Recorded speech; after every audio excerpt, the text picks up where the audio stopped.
this morning here in Accra. I want to talk about some other things that are on our hearts. But first, I want an explanation or a brief discussion on the suspension of the 17.5% VAT on financial services. And I'm happy to say that I'm speaking to an expert this morning on this issue. He's been here before, amongst other things. We will talk about that. But my guest right now is a Deputy Commissioner, Policy and Programs, Domestic Tax Revenue Division at the Ghana Revenue Authority. His name is Ni Ayite. Good morning to you, Ni, for your time again today.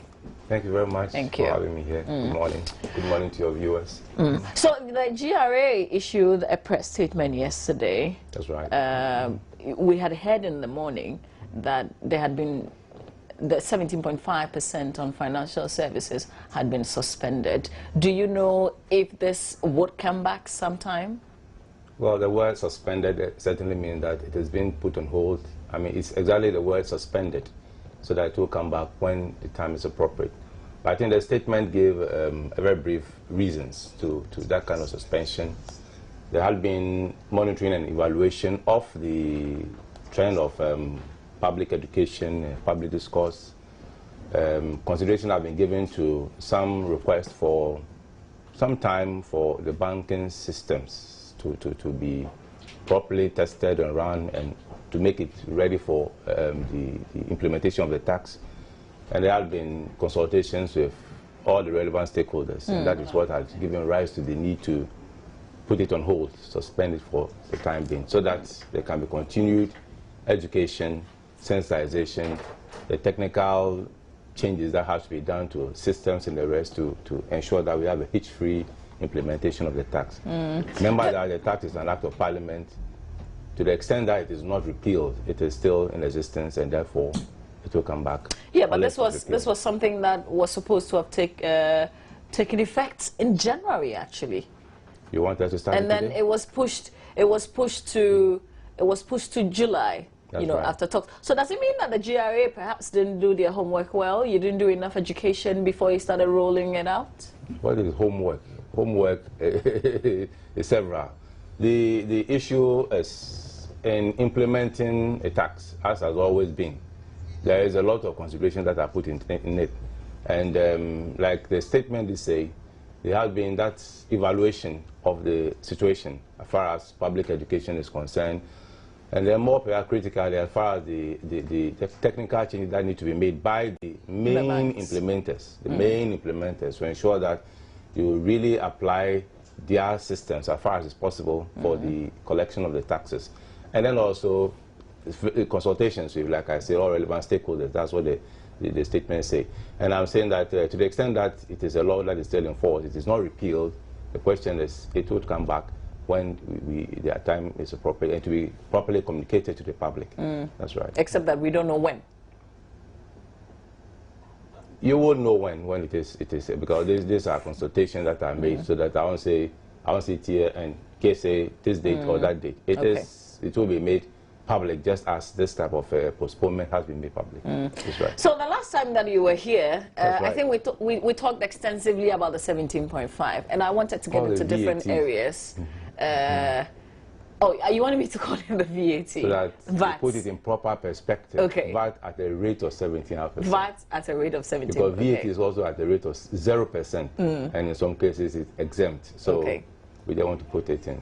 Okay, but I do know that the GRA is trying to widen the tax nets. You introduced the condom tax, for instance. Never heard of a tax called condom tax? Never heard of it. There's nothing like that? Have you heard of a tax called condom tax before? No, there's tax on condom. Which tax? What is the appropriate thing to say? Isn't there any tax on it? I mean, the humor aside, there was a special import levy which was imposed on. It was an act of parliament imposed on imports. It has certain exemptions, but the exemptions wouldn't have extended to things like the condom, several others. And that is where that kind of, what I call it, a joke or a misconception came, condom tax. So there isn't really so that's the import tax. But then, of course, there were amendments certainly, eventually, that excluded certain types of products from that tax. And it includes The exclusion includes condoms. Oh, so there's no tax on condom importation. On condom import, if you are talking about the special import levy, yes. Remember, we have a variety of taxes within the system.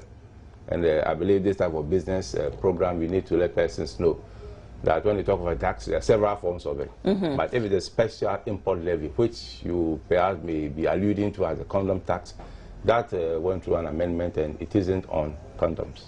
But if you are dealing in importation and sale of condoms as a business, you have a business enterprise, you are making profits, there are rules by which you will be subject to tax on the profit that you make. That is income taxes. So there are various forms of taxes. Okay. That's right. So the withholding tax. And there's no VAT on condoms anyway. There's no VAT on condoms. Okay. As a medical supply. The withholding tax, when they deduct, I think I don't know if it's between 5 and 10%. What I'm familiar with is the 5%. Okay. When they give you the tax certificate, what are you supposed to use it for? Wonderful question, but let us step back a little bit. What is withholding tax in the first place? So we have to go back to what is income taxes.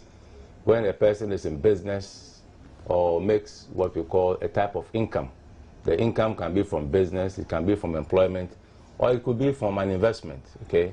You will pay tax by the rules, and the rules are in the Internal Revenue Act 592 as amended several times.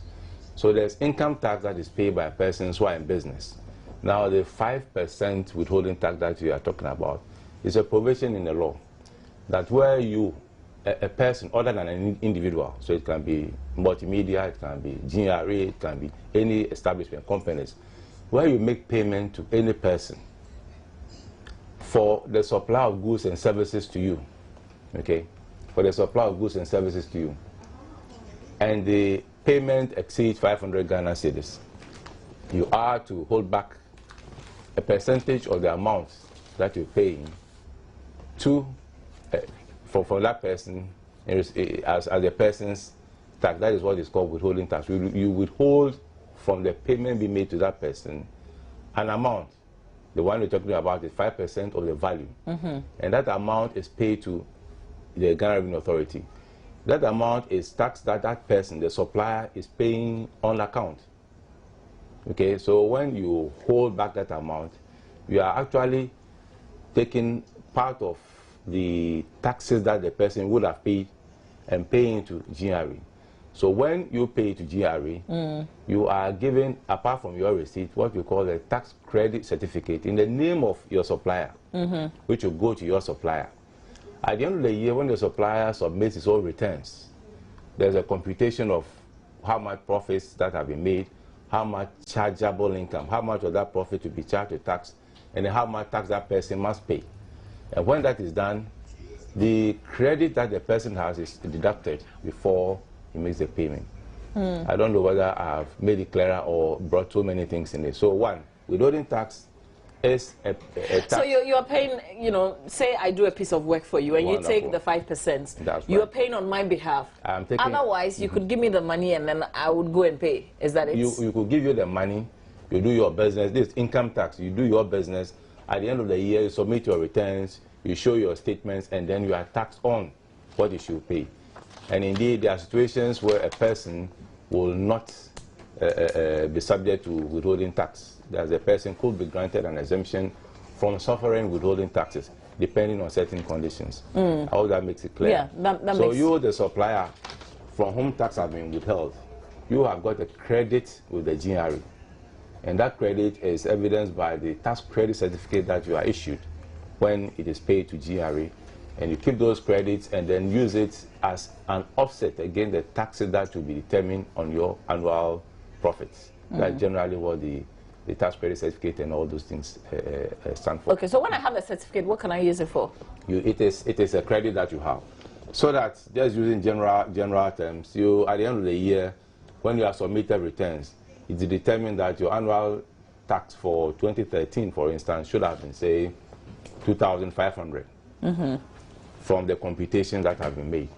But then already you have suffered withholding taxes for that year, for which you have tax credit certificates amounting to about 200 Ghana cedis. Now, therefore, your net liability will be the 2,500 that have been computed, less the tax credits that you have, which is evidenced by the tax credit certificate Okay. that you hold. So it's a credit to you that is used to reduce your tax liability. It represents taxes that you will have paid in advance. And therefore, that's why I call a tax credit certificate to the person from whom the tax was deducted. Okay, but it comes up to the bigger picture of filing your tax returns, because that's at the point where you can use this. That's right. That's okay, right. So what is the filing of the VAT returns? What is it all about? Let's not confuse two things again. There's VAT. I mentioned VAT. No VAT. But several tax persons, returns. Several persons will make that kind of mix-up. So it's good you even made it that way. There's a VAT return. In fact, a return is generally often a simple statement that a person gives to the tax authorities, outlining a particular tax that they have been mandated to operate. So we have VAT returns. We have what is called the payee return. The taxes on your salaries and co is pay as you earn. That's the general term for it. So your employer submits payee returns. If you are a person who is withholding taxes, we call you a withholding agent. At the end, by the 15th day of the following month, you submit a withholding tax return. So most of a return is a general term for a statement. It's often one sheet or two sheets of paper with some information that a person submits to the authorities, giving account of a tax that the person is mandated to operate. So for all of us, for all persons who earn income, remember the law categorizes our income into income from employment sources, income from business sources, that is from any trade, business, profession, or vocation that a person carries out, or income from investment. Investment money that you put aside and you grow and you get some returns on it. Okay, so depending, anybody who earns any type of income is required to submit an annual return to the authorities, that the GRA. The annual returns must be submitted on the form which is on the website for individuals, for corporate bodies, for partnerships, and there's a time limit to submit the return. Generally, by the 31st March of this year, I'm sure you have submitted your personal income tax returns. Personal income tax returns for me as an employee will show, or somebody in business will show generally my business activities for the year, the profit that I have made, the investment that I made in my business, it will let me get some allowances. We call them capital allowances. If I'm paying things like rent or I'm suffering rent, it shows all those type of details. Okay. And that return is a form that is, I don't want to use the word statutory. It is backed by law. It's mandatory. It's a mandatory specific form that's available that persons are obliged by law. Every individual? Every individual who earns income in a year of assessment is supposed to be. There are variations of it. For instance, if you are an employee and your only source of income is from your employment, the law gives room for your employer to submit the return on your behalf. Okay. And all you do is an extract of that is what accounts for it, because every employer is mandated to withhold taxes from the salaries and emoluments that is paid to its employees and pay that over to the GRA after that month, but not later than the 15th day of the following month. And in paying, there is a schedule or there's a return that is attached to it. So if Mama B... How many of us do it? Great question. Not many people do it. And I'm talking the individuals. Yes. It is not... it's an issue that we need to talk about. But you know, I have heard somebody did mention that. But let me say that quite several own, persons to also do it. I mean, somebody told me that if you walk on your own, nobody is asking you to, and you go to the GRA and you tell them this is what I want to do, they rather give you tough times. Well, tough times. They want to really look into your activity. Meanwhile, you went there on your own. Well, whoever has said that may have had some experience that is lending that person to make that conclusion. But that isn't what the issue is. Indeed, as recent as last year, there was a period where we granted the tax amnesty. By law, the tax amnesty was granted for all persons who have not submitted returns for fear of various things to voluntarily submit the returns, declare the income that they have earned, and they will be forgiven the penalties that they will have attracted. Okay. And in some cases, you would even have forgiven the tax itself, provided you gave the type of information that will be relevant to tax administration. If that is what the person did and was being asked questions, then it's not just a harassment, but we need to know certain basic information, some basic information to develop a profile on you, on all persons. So they'll ask you about your location, the assets that you have, but it's supposed to be done in a way that will elicit the information from that individual. And therefore, if anybody had that experience where perhaps the person was dealing with in terms of his human relations wasn't the best, it's a different question. But then the revenue person would want to engage you, not an interview, in a conversation, to try to get some background about you, at least to be able to identify who you are, to be able to have you registered for the taxpayer identification number, to have a file on you, on those things. It's not harassment, it's actually a conversation that's intended to bring out some information. And that information is what we'll be able to use to ensure that we assess you properly. Okay. Other than that, an assessment made on you in the future might be too excessive or perhaps too low. So it cuts across. I'm not holding brief for anybody who might have had any unpleasant experience, but the general rule is for the revenue authority person to engage you in the conversation to get certain basic information which will then be transferred onto the file. Okay, so what you're saying really is that at the end of every year, as an individual, that's right, if you're making extra money for from some extracurricular activity, you know, if you're being paid for some service that you provide, for instance, you have to walk to the offices of the GRA and file your returns for the year. Let's even put it the way you started first. The law obliges everybody who earns income in this country to file a tax return at the end of the year. And like I've just said, there are several ways in which the returns are filed. And I just use the employee as an example. Now, I am employed by the GRA, and that is my only source of employment. It is my primary employment, and I don't have any other income outside the income that I get from my employer. Now, the employer is obliged to submit a return every month on all its employees, and there you would submit a return for your employees. However, the law also gives the commissioner the power that even in that circumstances where the commissioner demands to, you, like any other person, is required to submit an individual income tax return at the end of a year. A year of assessment is just the same as the calendar year for most persons. For persons who are in business, that's companies and the rest, who have their own accounting date, then of course their accounting date is also relevant as far as when to submit the return is concerned. But for all of us, 31st December marks the end of a year, and after that year, you will get that return. It's a form that is even on the website. It's been simplified over the years to, I think, 2 or so sheets now. That gives basic information, your name, the income that you are earning, the personal responsibilities that you have, because there are certain personal reliefs. There are reliefs for being married and having children, or being unmarried and taking care of children. There are allowances or reliefs for having aged dependents on you. The rules are there. There are reliefs for education of children up to 3 years in schools, and certain reliefs. So that form that you fill, we give that background information, which will enable GRA, therefore, to compute your taxes, grant you all the reliefs that you are entitled to.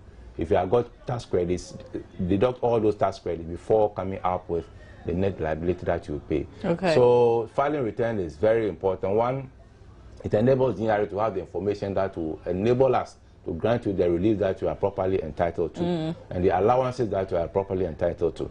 Other than that, you do not enjoy those type of things, and it's obligatory on all persons, individuals as well as corporate bodies. Right. So if you don't, what happens to you? There are sanctions for failure to submit returns, in terms of penalties, and in terms of, in fact, it can lead to prosecution. How many of us do you prosecute in a year? Nearly none, in the sense that I'm happy about this issue. The issue of returns is a big thing. Largely, the employees are the ones who, because even for them, several persons may have other incomes that they do not submit returns, but not many people file their returns.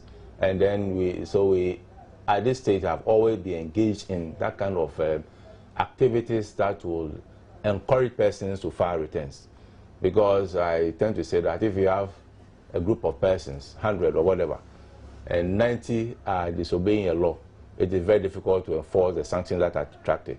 It's good to encourage 90 to obey the law, then you have the time and resources to attend to the 10 who do not obey. So why do you think we're not encouraged to file for the returns? I think it's a combination of several things. Possibly out of ignorance, you do not know.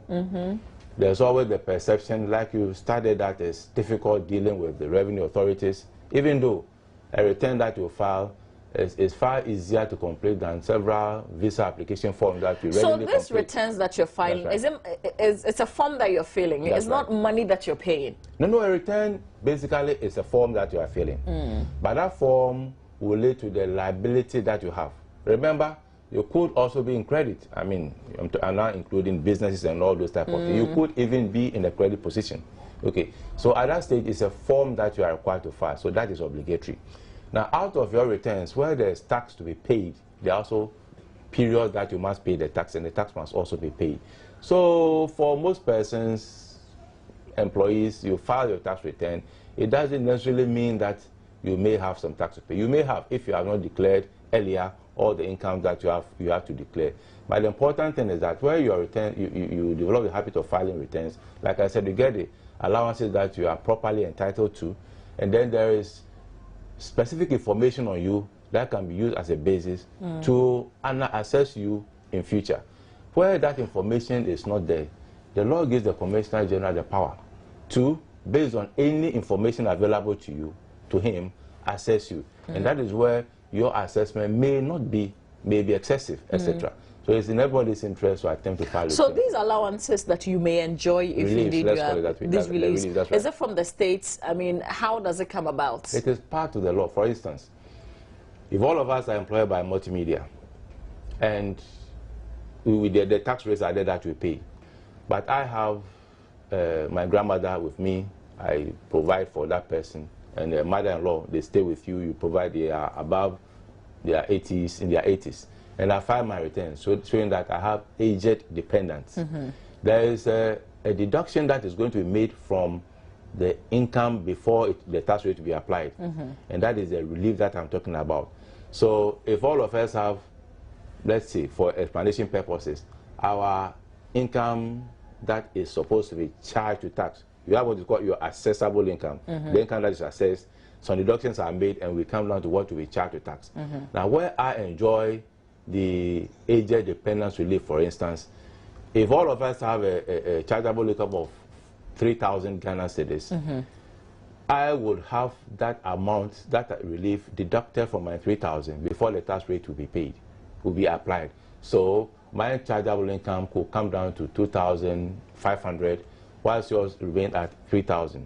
In effect, I'll pay lower taxes, lower income tax than you will pay. Okay. So the personal reliefs, or the personal allowances, if you want to call it that way, are amounts that are subtracted, as it were, from your incomes before the tax rate will apply. Okay. It has the effect of lowering your tax liability due to the circumstances that lead to that relief that we're talking about. All right. Okay, so as we're here talking taxes, we're also at the FWA Sutherland Children's Park, where there's a demonstration ongoing, and we want to link up. I want to link up with my colleague Emmanuel Ante right now, because co-founder at Data Bank and also group chairman Ken Oforiatta is speaking right now.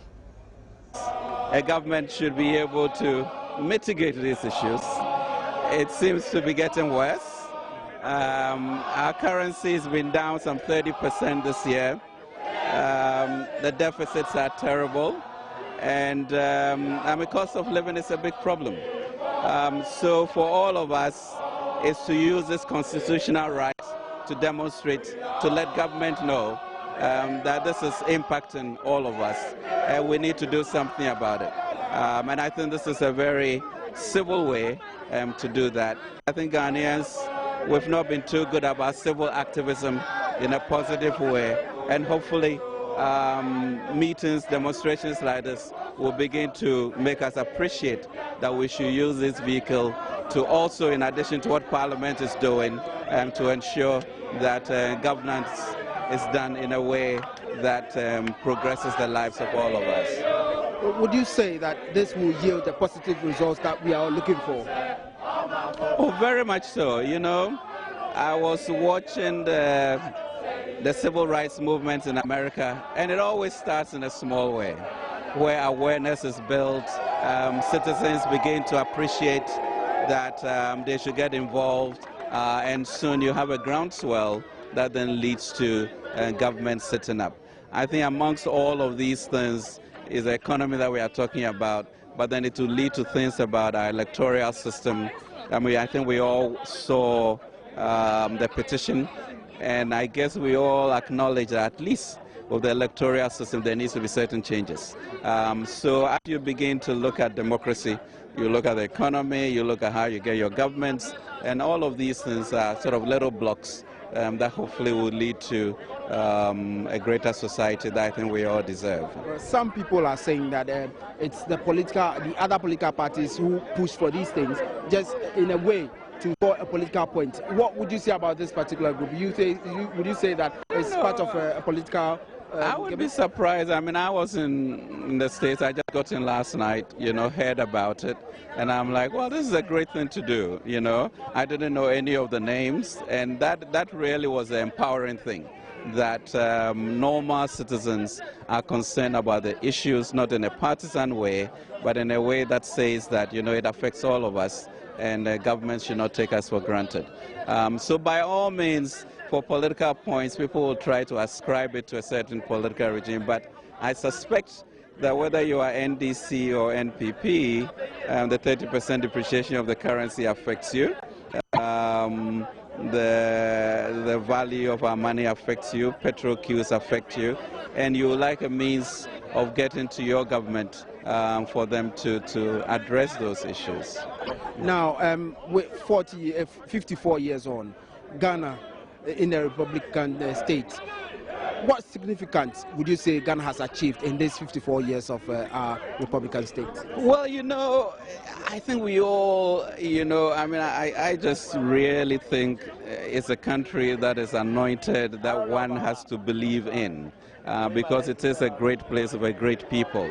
The question is, of all of those attributes, how do we manage it in a way in which we reduce poverty and people have access for their creative energies to be released? And that really is a challenge. So we are down right now. I mean, I think for me it's reminiscent of the 70s when I used to queue for petrol and sleep overnight at the gas stations. So it's disturbing. But I think we have a great nation, we have great people, and the more we stand up to talk, I think the better management we'll get for the system.